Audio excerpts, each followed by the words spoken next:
Aviators.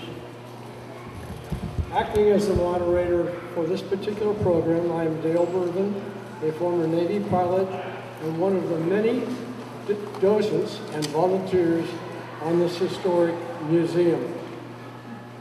Please join with me in rising, and we're going to say a pledge of allegiance to the flag.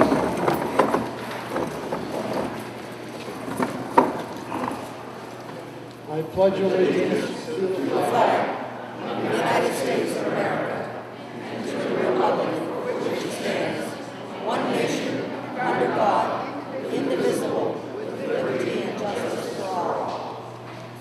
Thank you. That was a well-said verse from all of you.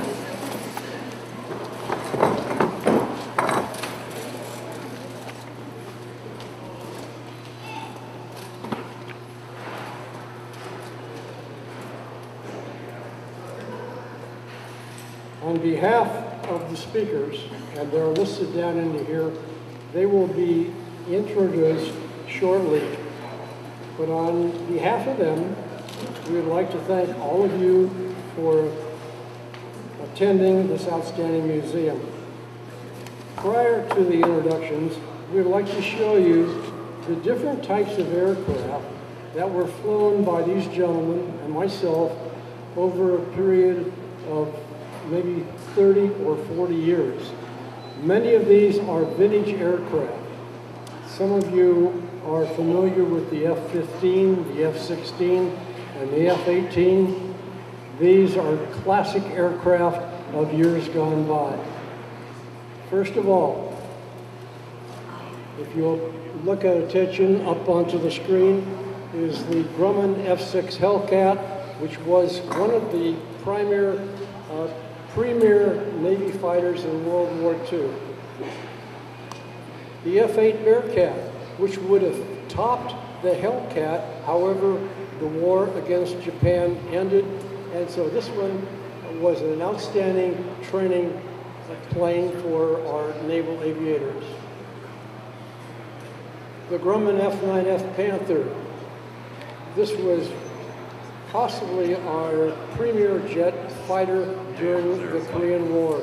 If any of you ever saw the video or movie Bridges of Toko-Ri, this was the plane that was featured in that particular movie.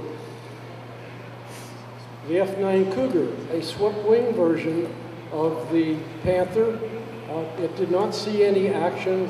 However, I had the opportunity of flying that particular type aircraft off of this ship in 1954.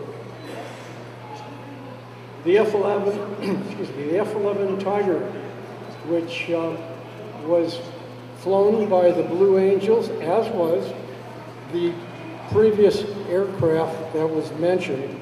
By the way, if you have a program, there's an insert that lists all of these particular aircraft. The Grumman S-2 Tracker, used for anti-submarine warfare. In fact, we have on this particular museum, over to your left, the S-2 Tracker that is being rehabilitated, so to speak. The Grumman A-6 Intruder, an attack plane that was used during Vietnam.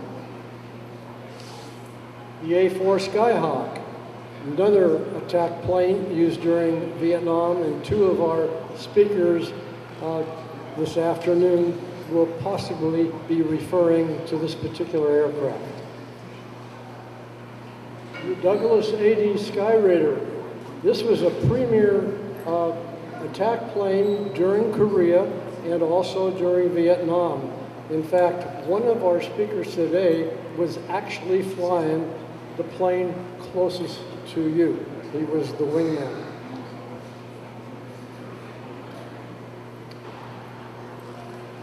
Here we have the U.S. Air Force's EC-121 Constellation, the Queen of the Sky. Today we are also featuring, along with the 5 naval aviators, one of our good friends and also a docent here who is in the United States Air Force. the basic trainer for myself and for some of the others in the early 1950s, and also used by the U.S. Air Force, known as the T-6. It was the SNJ Texan. After the SNJ came the T-28 Trojan. We actually have one of these type of aircrafts on board. It is painted yellow.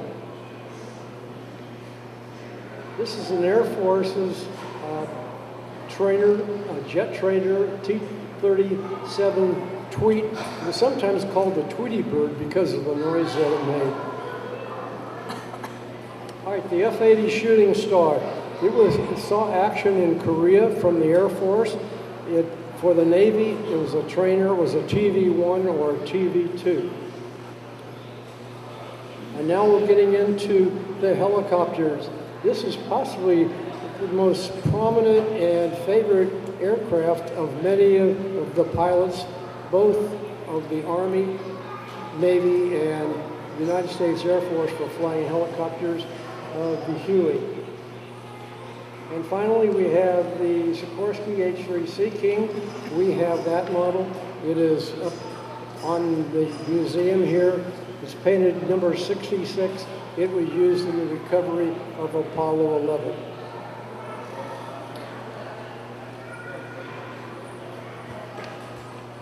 The intent of Living Ship Day is to inform and educate visitors of the historical happenings that occurred on this ship and also on other military bases in years gone by. Last year in May, we presented Champions of Sky. They were naval aviators during World War II, the greatest generation, and 2 of them were ace pilots that shot down 5 enemy aircraft. Later on that year, we also had a Living Ship Day that was featured Korea, the Forgotten War. And maybe some of you did participate in that, quote, police action.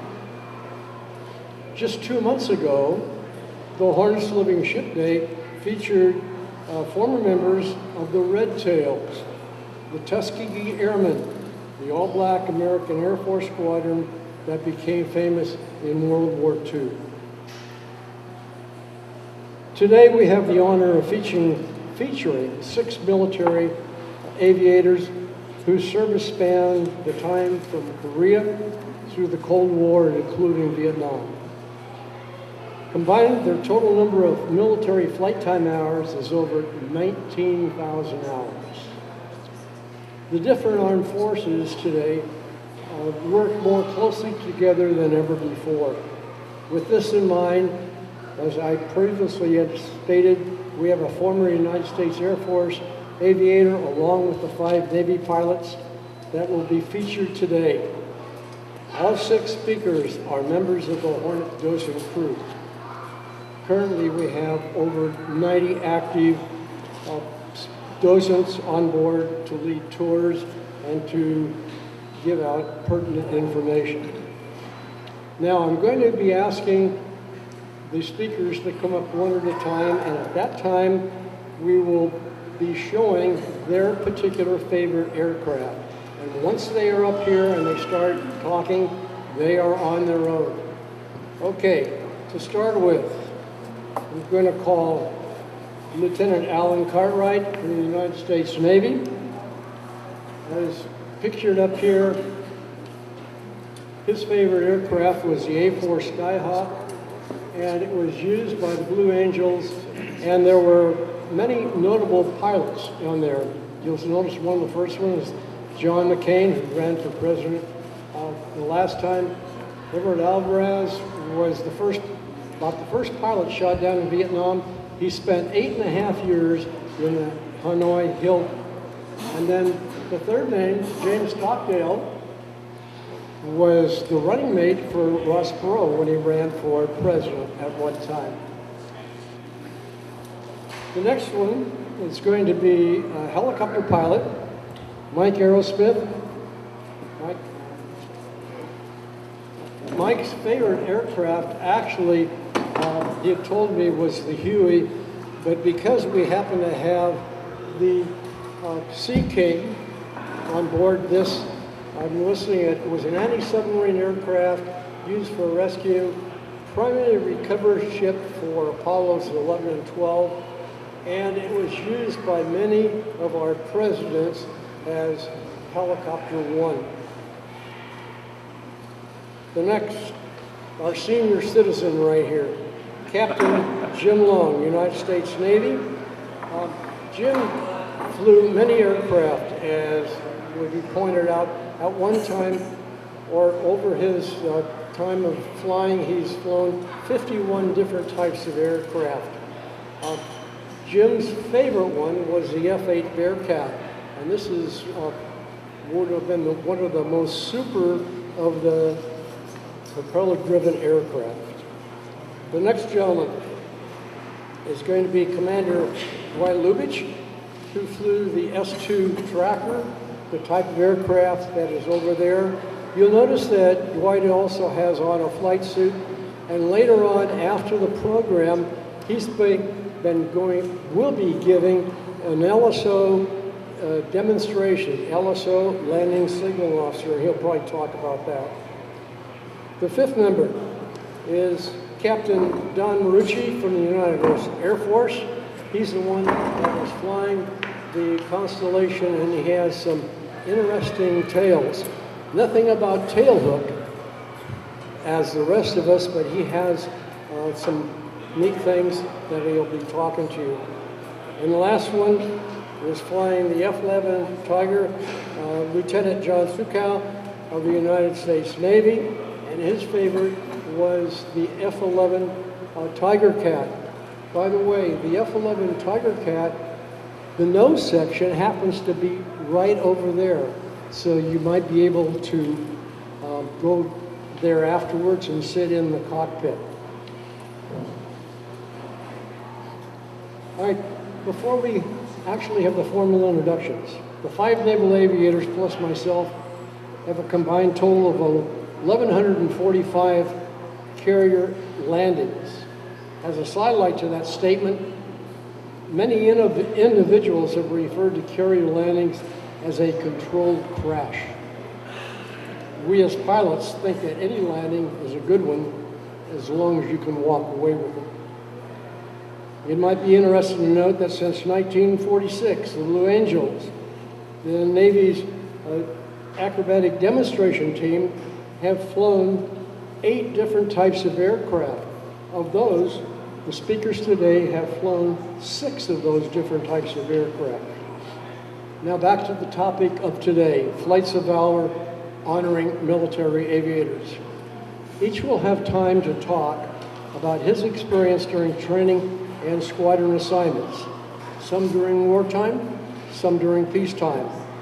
Included be a few humorous events that took place while flying. We hope that you will be able to leave here with a better understanding of what training it took to become a military aviator.